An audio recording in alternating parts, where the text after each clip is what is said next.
Salam makan sehat. Yesus Kristus adalah Tuhan atau hamba Tuhan? Mana sih yang benar? Oke. Bacaan kita diambil dari Yesaya 52 ayat 13 sampai Yesaya 53 ayat 12. Ada yang menyebut bahwa kitab Yesaya itu adalah miniatur Alkitab. Mengapa? Yang pertama, jumlah pasal di kitab Yesaya itu sama dengan jumlah kitab di Alkitab, yaitu 66. Ya. Kemudian yang kedua, Yesaya terdiri dari dua bagian, saudara. Yang bagian pertama itu adalah tentang nubuat. Nah, terdiri dari 39 pasal. Ini sama dengan jumlah kitab Perjanjian Lama. Dan bagian kedua adalah tentang keselamatan. Nah, terdiri dari 27 pasal.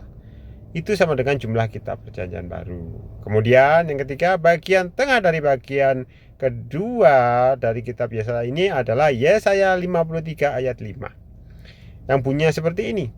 Tetapi dia tertikam karena pemberontakan kita. Dia diremukkan karena kejahatan kita. Ganjaran yang mendatangkan keselamatan bagi kita ditimpakan kepadanya, dan oleh bilur-bilurnya kita menjadi sembuh. Ini adalah tentang salib, saudara. Ini adalah tentang nubuat tentang Yesus Kristus. Ya. Kita tahu bahwa Yesus Kristus adalah Tuhan.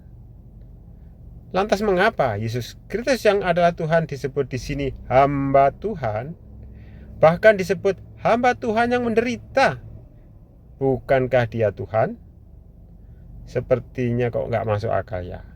Ya, ia adalah firman Allah. Firman Allah bersama-sama dengan Allah. Dan firman Allah itu adalah Allah. Ia telah ada dari kekekalan, saudara. Oleh karena itu kepada orang-orang Yahudi, ia mengatakan dalam Yohanes 5 ayat 58, kata Yesus kepada mereka ini orang Yahudi ya, aku berkata kepadamu, sesungguhnya sebelum Abraham jadi, aku telah ada. Ini pengakuan Yesus, saudara. Kemudian mengapa ia disebut juga hamba Tuhan? Ini juga Yesus sendiri yang mengatakan dalam Markus 10 ayat 44 sampai 45. Dan barang siapa ingin menjadi yang terkemuka di antara kamu, hendaklah ia menjadi hamba untuk semuanya. Karena Anak Manusia juga datang bukan untuk dilayani, melainkan untuk melayani dan untuk memberikan nyawanya menjadi tebusan bagi banyak orang. Hamba itu tugasnya yang melayani tuannya, saudara.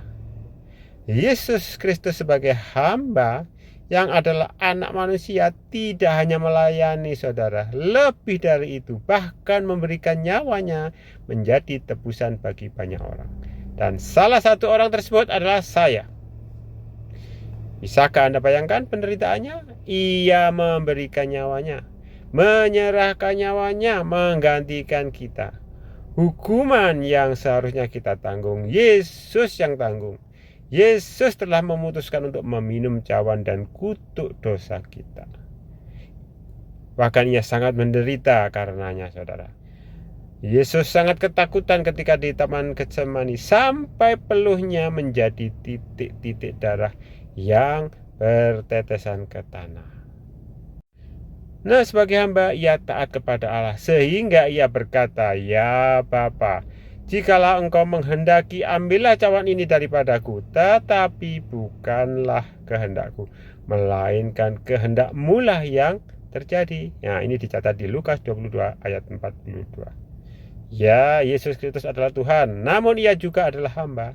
Bahkan ada kesaksian kitab di luar Alkitab, saudara, yang menyatakan bahwa Yesus Kristus Al-Masih Isa putra Maryam, yang adalah kalimatnya, yang adalah rohnya, diutus Allah sejak sebelum dikandung Maryam. Nah, berita telah disampaikan kepada Maryam sebelum Maryam mengandung Al-Masih, saudara. Nah, Selanjutnya dikatakan Al-Masih sama sekali tidak enggan menjadi hamba Allah. Tidak enggan menjadi hamba Allah artinya sebelumnya dia itu, ya Allah itu sendiri saudara, rohnya, kalimatnya. Tapi dia tidak enggan menjadi hamba Allah. Nah, dalam Alkitab, dalam Filipi 2 ayat 5 ayat 7, Filipi 2 ayat 5 sampai 7 dikatakan demikian. Kristus Yesus yang walaupun dalam rupa Allah tidak menganggap kesetaraan dengan Allah itu sebagai milik yang harus dipertahankan, melainkan telah mengosongkan dirinya dan mengambil rupa seorang hamba dan menjadi sama dengan manusia. Ya saudara, Yesus Kristus adalah Tuhan yang mengosongkan dirinya sendiri dan mengambil rupa seorang hamba. Tuhan Yesus memberkati saudara. Haleluya, amin.